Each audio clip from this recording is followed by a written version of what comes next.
దేవుని నామమునకు మహిమ కలుగును గాక. ప్రభువునందు ప్రియులరా, మన ప్రభువు రక్షకుడునైన క్రీస్తు యేసు పరిశుద్ధ నామంలో మీ అందరికీ శుభములు. 20వ తేదీ మే మాసము 2026 సంవత్సరం. ఈరోజు దేవుడు ఒక గొప్ప అద్భుతమైన వాగ్దానము నేర్పిస్తున్నాడు. మరి మీరందరూ కామెంట్స్ రాస్తున్నారు. నిజంగా దేవుని స్తుతించబద్ధులమై ఉన్నాము. మీరందరూ వాక్యం ద్వారా మరి ఆ నోట్స్ కూడా రాయండి. కారణము, ఒక దైవజనుడికి సంతోషం ఏంటంటే వాక్యము సాక్ష్యముగా జీవితంలో జరగడమే. ఈ రోజున లక్షల మంది వద్దు, కానీ ఒక్కరైనా వింటున్న వారు ఆ వాక్యాన్ని బట్టి వారి సాక్ష్యము మారితే చాలు. అటువంటి ఈరోజు గొప్ప వాక్యం. ఎందుకంటే వాక్యమే వెలుగై ఉన్నది, వాక్యమే జీవమై ఉన్నది, వాక్యమే మార్గమై ఉన్నది. వాక్యాన్ని పట్టుకుంటే కొంతకాలం శ్రమలు వస్తాయి, కానీ జీవితము మొత్తము దేవుడు నీకు ఆదరణ ఇస్తాడు. అటువంటి గొప్ప సందేశము ఈరోజు మనం నేర్చుకుంటున్నాం. సంతుష్ట సహితమైన దైవభక్తి గొప్ప లాభ సాధనమై ఉన్నది. సంతుష్ట సహితమైన దైవభక్తి గొప్ప లాభ సాధనమై ఉన్నది. తిమోతికి రాసిన మొదటి పత్రిక 6వ అధ్యాయము 6వ వచనం. ఇది వాక్య ధ్యానం. అయితే ఇంగ్లీష్లో అన్ని స్టాండర్డ్స్ ఒకటే రాశారు, కాంటెంట్మెంట్. అంటే ఏంటి నేర్చుకునే ముందు new international version, 1 Timothy chapter 6 verses 6. But godliness with contentment is great gain. Contentment అన్న పదము మారలా. కాంటెంట్మెంట్ అంటే సంతుష్ట సహితమైన భక్తి. భక్తి అంటే గాడ్లీనెస్. ఎలాగా? ఈ కాంటెంట్మెంట్ అంటే ఏ స్టేట్ ఆఫ్ పీస్ఫుల్ సాటిస్ఫాక్షన్. అంటే నీకు సమాధానకరమైన, తృప్తికరమైన స్థితి కలిగి ఉండడాన్ని కాంటెంట్మెంట్ అంటారు. రెండవది హ్యాపీనెస్, ఆనందాన్ని, అండ్ ఈజ్ ఆఫ్ మైండ్ అంటే భారం మీదే చేసుకోకుండా ప్రతిదీ ప్రశాంతంగా ఉండడం, అంటే ప్రయాసను దూరం చేయడం. Whereas a person is satisfied with their current life situation అంటే తన స్థితిని బట్టి దేవుణ్ణి స్తుతించాల. మనం నేర్చుకున్న పౌలు శీలలు ఏ స్థితిలో ఉన్నా స్తుతియాగం చేశారు. ఆ బంధించబడిన చెరసాలలో సైతం అర్ధరాత్రి వాళ్ళు స్తుతియాగం చేశారు. ఆ యజ్ఞానికి జైలర్ మారిపోయాడు. కనుక అంటే with their current life situation, positions and status అంటే వారికి కలిగి ఉన్న దాన్ని బట్టి, వారి స్థితిగతులను బట్టి ఎవరితోనో పోల్చుకోకుండా దేవుణ్ణి దేవునిగా కనపరిచారు. అంటే స్పష్టంగా it is characterised by an acceptance of one's circumstances and a lack of restlessness or desire for more. అంటే లోభి అనుంది అంటే తనకి ఉన్నదాన్ని బట్టి కాక ఏదో లేని దాన్ని బట్టి చింతించేవాడు. అటువంటి చింత లేకుండా ఎప్పుడూ కూడా ఆనందించుడి. మరలా చెప్పుదును, ఆనందించుడి. ప్రభువునందు మీ ప్రయాస వ్యర్థము కాదు, ఆయన మీకోసం. అంటే ఎప్పుడైతే నీవు ప్రభువా ఇది నాకు ఇవ్వడము నీకు ఇష్టమై ఉన్నది కనుక నిన్ను స్తుతిస్తున్నాను, ఈ కార్యము నా జీవితంలో చేయుట నీకు అంగీకారము కనుక నిన్ను స్తుతిస్తున్నాను, ప్రభువా నీవు గొప్పవాడవు కనుక నిన్ను స్తుతిస్తున్నాను, నాకేదేది అవసరమో అది నీకు తెలిసి ఉన్నది కనుక నిన్ను స్తుతిస్తున్నాను, నేను ఏ స్థితినైనాను సమృద్ధి కలిగి సంతృప్తి కలిగి నిన్ను స్తుతిస్తాను. అంటే ప్రతి స్థితిని బట్టి దేవుణ్ణి స్తుతించడము, దేవుణ్ణి స్తుతియాగం చేసేవాడు దేవునికి ఇష్టమైన వాడు. ఆపత్కాలమున నన్ను గూర్చి మొరపెట్టు, నేను నిన్ను విడిపిస్తాను. అతడు నా నామము నెరిగిన వాడు కనుక అతన్ని నేను తప్పిస్తాను. అతడు నాకు మరల పెట్టగా నేను అతనికి జవాబిస్తాను. అతడు నన్ను పిలువగా ఇదిగో నేనున్నాను అని నేను చెప్తాను అంటున్నాడు. అతని యొక్క చీకటి వెలుగుగాను, అతని ముందు సైన్యము వెనుక సైన్యము నియమించి, అతను నాకు ఇష్టమైన ప్రియుడు కనుక ఎంతగా దేవుడు ఒక్క వ్యక్తి కోసం ఎదురు చూస్తున్నాడు. అది దేవునికి నీకు మధ్యలో ఉన్నదాన్ని గాడ్లీనెస్, భక్తి అనే బ్రిడ్జ్, లేకపోతే ఒక ల్యాడర్, ఒక నిచ్చెన, లేకపోతే ఇట్స్ ఎ ప్లాట్ఫామ్, ఒక ఏదైనా కావచ్చు. What is this communication? ఈరోజు మనం నేర్చుకోబోతున్నాం. అయితే ఈరోజు వాక్యము నేర్చుకునే ముందు ఒక్కసారి ఇక్కడ పూర్తిగా ఏం చెప్పడానికి పౌలు గారు ప్రయత్నం చేస్తున్నారు. సంతుష్ట సహితమైన దైవ భక్తి, భక్తి కోసం అంటే ఇక్కడ తను చెప్పడానికి ప్రయత్నం చేస్తున్నది ఏమిటి? ఒక్క మాటలో చూడాలంటే మొదటి విషయం, దేవుని నామమున ఆయన బోధ దూషింపబడకుండానట్లు దాసత్వము అని కాడి క్రింద ఉన్న వారందరూ తమ యజమానులు పూర్ణమైన ఘనతకు పాత్రులని కనుక చాలాసార్లు మనం ఏం చేస్తూ ఉంటాము, మనకిచ్చే జీతాన్ని తిడుతూ ఉంటాం. నా దగ్గరికి చాలా మంది, అంటే కొంతమంది స్తుతిస్తారు, నా జీతం తక్కువ కదండి, నా జీతం తక్కువ కదండి, నాకు నచ్చదు. ఒకప్పుడైతే జాగ్రత్త అనేవాడిని, ఇప్పుడు అనొద్దు అంటున్నాడు. అంటే ఏ మాటకి ముందు మాట తర్వాత, నా జీతం తక్కువ కదండి, మరి ఆ జీతానికే కదా నువ్వు వచ్చావు, ఇష్టపడి వచ్చావు కదా, ఎందుకు ఇప్పుడు శపిస్తున్నావు? అంటే మొట్టమొదట జీతము అనేది దేవుడు ఇచ్చేది కాదు, అది నీ కష్టానికి ఫలితం. అయితే దేవుడు ఇచ్చేది ఆశీర్వాదము, అది ఐశ్వర్యాన్ని ఇస్తుంది. అది నీ కష్టానికి దేవుడు బహుమానం ఇవ్వడు, నీ ఇష్టానికి బహుమానం ఇవ్వడు, దేవుని కృపను బట్టి దేవుడు నీకు ఇచ్చేది. చెప్పొచ్చండి, ఎన్నన్నా అనుభవంతో రుచి చూసి పొందుకొని నేను మీకు ఇస్తున్న దీవెన మీ ప్రతి ఒక్క మాటలో, బుడ్డిలో కొంచెం నూనె, పాత్రలో కొంచెం పిండి మాత్రమే మిగిలి ఉంది. అయితే సేవకుడు చెప్తున్నాడు, మొదట నాకు పెట్టు, తర్వాత నువ్వు తిను. కీర్తన 128 తీసి చదివి మొదట దశమ భాగం దేవునికి పెట్టండి, మళ్ళా దశమ భాగం పాస్టర్ అని టైటిల్ పెట్టండి. నేను చేసి నా జీతం మొత్తం ఇచ్చి, నా జీవితం మొత్తం ఇచ్చి నేను చెప్తున్నాను, ఈరోజు నా సాక్ష్యము, నా ప్రతి అవసరము దేవుని మహిమలో తీర్చాడు దేవుడు. ఇక్కడ చెప్పబడుతున్న వాక్యము, దాసులు తమ యజమానులను సహోదరులని తృణీకరించుట, తమ సేవా ఫలము పొందువారు. అంటే ఎప్పుడు ప్రతిదీ కూడా in the calculation of money, మనము ఎప్పుడు కూడా దేనికి ప్రయారిటీ ఇస్తున్నాం? ధనానికి. ఈ 6వ అధ్యాయం అంతా కూడా ధనము విషయము బోధించడానికి ప్రయత్నం చేస్తూ, మన ప్రభువైన క్రీస్తు యేసు యొక్క హిత వాక్యములు దైవ భక్తికి అనుగుణ్యమైన బోధన అంగీకరింపక, తర్కములను గూర్చి వాడు గర్వాంధుడు కనుక దాని వలన అసూయ, కలహము, దూషణ, దుర అనుమానాలు. ఎప్పుడైతే ఇవి ఉంటాయో చెడిపోయిన మనస్సాక్షి. కనుక దైవ భక్తి లాభ సాధనము. చాలా మంది ఈ రోజున ఆ టైటిల్ నాకు నచ్చింది. పౌలులా నేను శ్రమ పడతాను, తన్నులు తింటాను, దెబ్బలు తింటాను, నిందలు పడతాను అని సేవకి ఎవడన్నా అవుతాడా? వాళ్ళు చెప్పేస్తున్నారు, మేము చెప్పేయాలా, వాళ్ళు చేసేస్తున్నారు, మేము చేసేయాలా? కాదు. పౌలు అంత ఘనతకి పాత్రుడు కావడానికి కారణము, నాకు ఏవేవి లాభకరములో అవి అన్నీ క్రీస్తు యేసు నిమిత్తము సమస్తమును పెంటగా పెంటతో సమానముగా నేను ఎంచుకుంటున్నాను. ఒక్కసారి ఈ వాక్యపు లోతుల్లోనికి వెళ్తే మళ్ళా వెనక్కి వద్దాం. ఫిలిప్పీలకు రాసిన పత్రిక 4వ అధ్యాయము మెట్టుకు సహోదరులారా, ఏ యోగ్యత అయినా, మెప్పైనా, ఏవి సత్యమైనవో, మాన్యమైనవో, న్యాయమైనవో, పవిత్రమైనవో, రమ్యమైనవో, ఖ్యాతి కలవో వాటి మీద ఫోకస్. ఎప్పుడైతే నీ ఫోకస్ వీటి మీద ఉంటుందో అప్పుడు నువ్వేం చేస్తావు? ఎంత మాత్రము కూడా చిల్లర పనులకు నీవు అవకాశం ఇవ్వవు. అప్పుడు ఏం జరుగుతుంది? మనం చూసినప్పుడు 11వ వచనంలో అంటాడు, నాకు కొదువ కలిగినందున నేను ఇలాగ చెప్పట్లేదు, నేను ఏ స్థితిలో ప్రభువు నన్ను ఉంచినా ఆ స్థితిలో సంతోషముగా సంతృప్తి కలిగి, ద లైఫ్ ఆఫ్ సాటిస్ఫాక్షన్. మనం నేర్చుకుందాం. సమృద్ధిగా అంటే దీన స్థితిలో ఉండ ఎరుగుదును, సంపన్న స్థితిలో ఉండ ఎరుగుదును, ప్రతి విషయంలో అన్ని కార్యాల్లో కడుపు నిండా కడుపు ఆకలిగుని, సమృద్ధి కలిగి ఉండుటకు, లేమి కలిగి ఉండుటకు నేను వచ్చాను ఈ మార్గం ఉండ. కారణము నన్ను బలపరచువాని యందు నేను సమస్తము చేయను. ఎందుకని? పౌలు యొక్క ఫెయిత్ డిక్లరేషన్ ఏంటి? నేను క్రీస్తుతో కూడా సిలువ వేయబడి ఉన్నాను, ఇకను జీవించువాడను నేను కాదు, క్రీస్తే నా యందు జీవించుచున్నాడు. నేనిప్పుడు శరీరమందు జీవించుచున్న జీవితము నన్ను ప్రేమించి నా కొరకు తనను తాను అప్పగించుకుని దేవుని కుమారుని యందలి విశ్వాసము. అంటే విశ్వాసము అనేది ఏంటంటే నీ లోపల ఉన్న ఆనందము, నీ లోపల ఉన్న సమృద్ధి, నీలో ఉన్న ధైర్యము, నీలో ఉన్న నమ్మకము, అది దేవుడు గుర్తెరుగుతూ ఉంటాడు. అంటే ఒక్క మాటలో చెప్పాలి అంటే పౌలు తన హృదయాన్ని దేవునికి దేన్ని పెట్టి చూపించాలనుకుంటున్నాడు?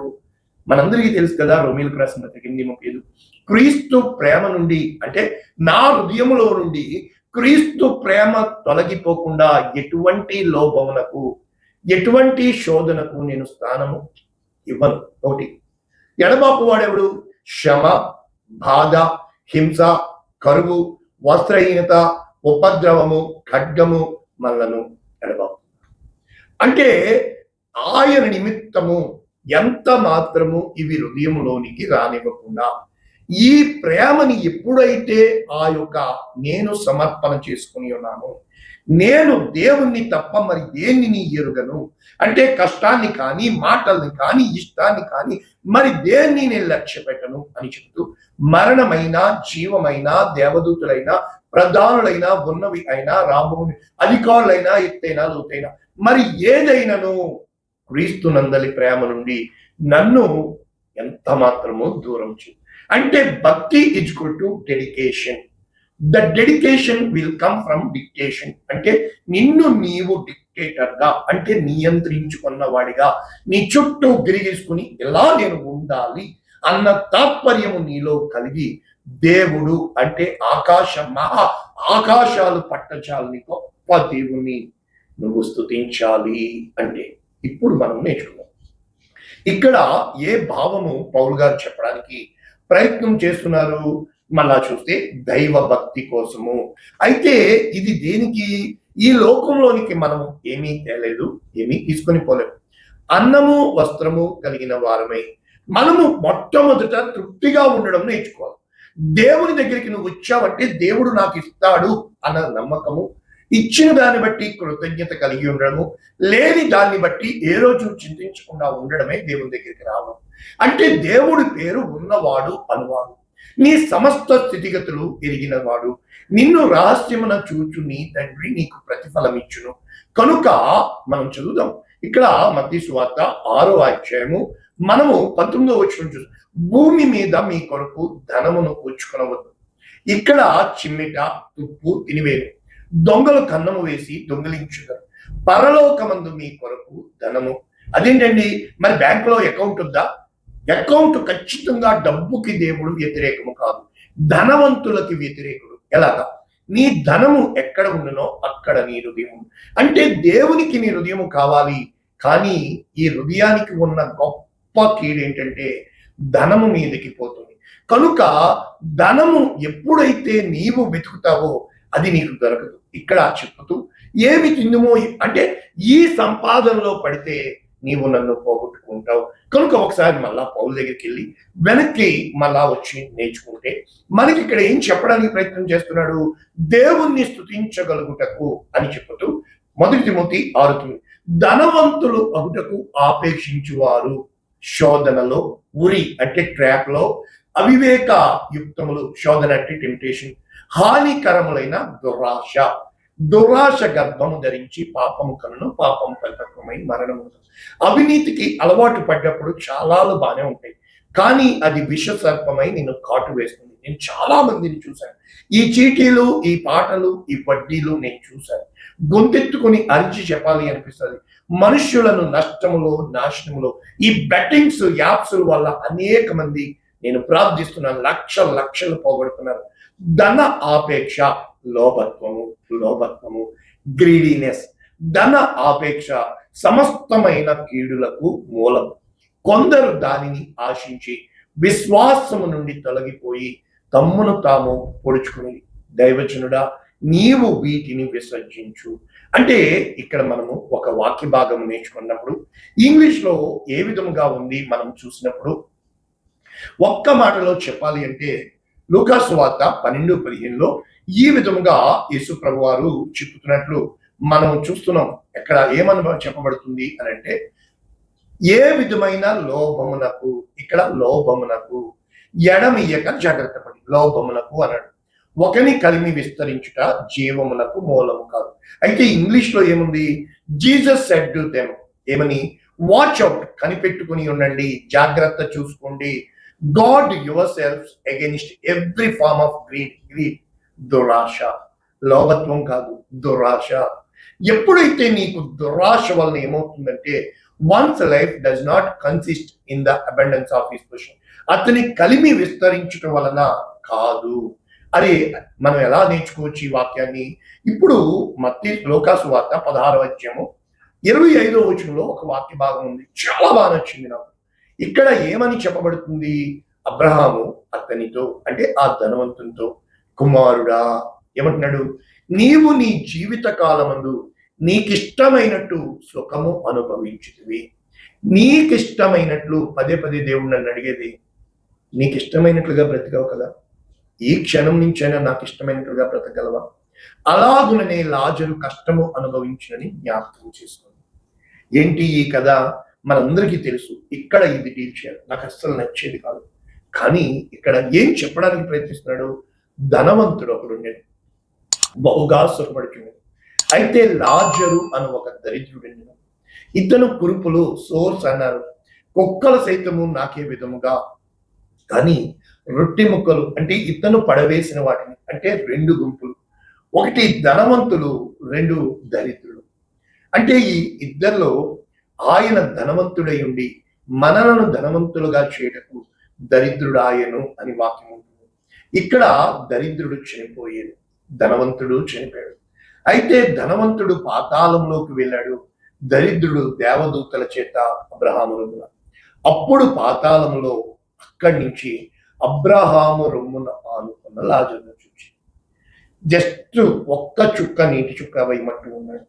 ఈ సందర్భము ఇక్కడ ఏమని చెప్పబడుతుంది, అసలు ఏంటి ఈ భావము అని మనం చూసినప్పుడు, ఒక్కసారి లోతుగా వెళ్ళినప్పుడు ఒక్క మాటలో ఇక్కడ స్పష్టంగా మన గొప్ప ప్రసంగి రాస్తూ 5వ అధ్యాయం 10వ వచనం, ద్రవ్యము అపేక్షించువాడు, ఆపేక్ష దురాశ ద్రవ్యము చేత తృప్తి పొందదు.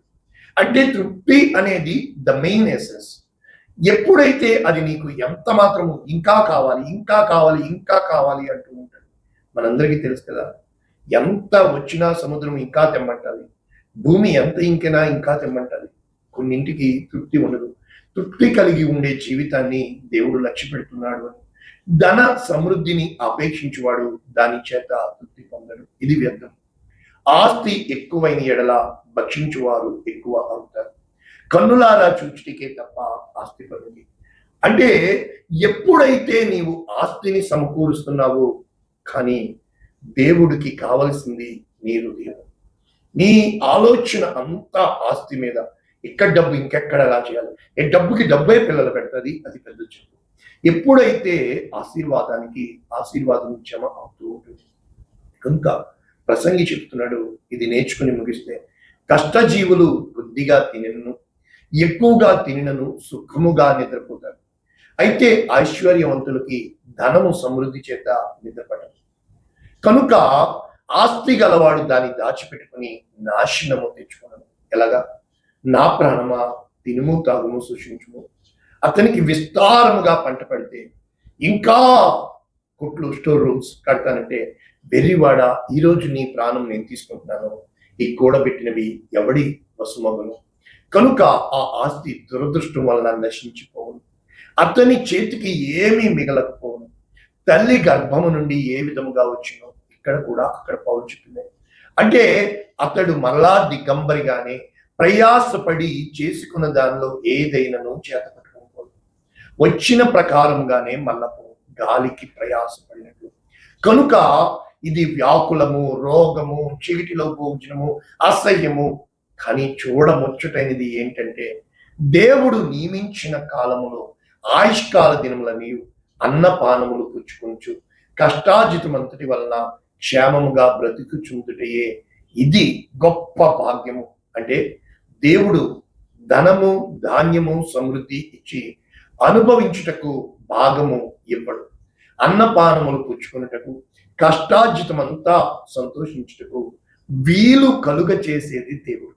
ఆ స్థితి అతనికి దేవుని ఆశీర్వాదం వలన కలిగినది అని స్తుతించిన వాడు, అట్టివానికి దేవుడు హృదయ ఆనందము దయచేసి ఉన్నాడు. కనుక దేవుడు అట్టివానిని లక్ష్య పెడుతున్నాడు. ఆలోచించండి, దేవుణ్ణి సంపాదించుకోవడానికి నువ్వు ప్రయాసపడాల్సిన అవసరం లేదు, ప్రశాంతంగా ఉండాలి. ధనాన్ని సంపాదించుకోవడానికి ప్రయాసపడాలి. ఆ ధనాపేక్షలో నానా విధములుగా నీ మొత్తం అమ్మేసుకుంటావు, భయంకరంగా తగటెట్టేసుకుంటావు, ఎంత నీచానికన్నా దిగజారిపోతావు. అది ఈ లోకము మనుష్యులు తయారు చేసింది ధనం, పరలోక రాజ్యము తయారు చేసింది ఆశీర్వాదం. యెహోవా ఆశీర్వాదము ఐశ్వర్యము ఇస్తుంది. ఈ రోజున వాక్యం విన్న నీవు దేనికోసం పరుగులు పెడుతున్నావు? అదేంటండి ధనం వద్ద? నేను చెప్తాను. బీద విధవరాలు 2 కాసులే వేసింది. యేసు ప్రభువు చాలా గొప్పగా చెప్పాడు. నిజంగా 2 దినాలు లేస్తే మాకు సరిపోతాయా? కాదు.